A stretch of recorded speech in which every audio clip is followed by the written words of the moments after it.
అండి అందరికీ 3 డేస్ నుంచి కంటిన్యూస్‌గా వర్షాకాలంలాగా వర్షం పడుతూనే ఉంది.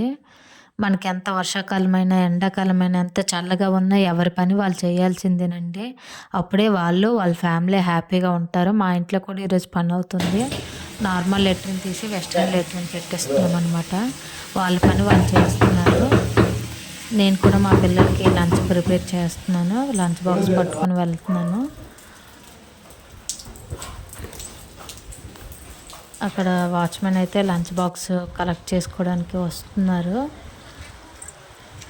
చూడండి లంచ్ బాక్స్ ఇస్తున్నాను. ఎవరి పని వాళ్ళు చేస్తున్నారు. అది ఏ సిట్యుయేషన్ అయినా, అది ఎలా ఉన్నా మన పని మనం చేస్తూ ఉండాలండి. కొంతమంది ఏదో అయ్యిందని దేనికోసమో వాళ్ళ జీవితాన్ని మధ్యలోనే ఆపేస్తున్నారు. అలా ఎప్పుడూ చేయొద్దు. ఈ జన్మ దొరకాలంటే మానవ జన్మ చాలా అదృష్టం చేసి ఉండాలండి. పెద్దలు అంటూ ఉంటారు కదా! సో, దేనివల్లో ఎవరి కోసమో దాన్ని ఆ జీవితాన్ని మధ్యలోనే ఆపేయొద్దు. నేను చెప్పిన దాంట్లో ఎంతవరకు కరెక్ట్ ఉందో, రాంగ్ ఉందో కామెంట్ చేసి చెప్పండి. Okay. Have a nice day.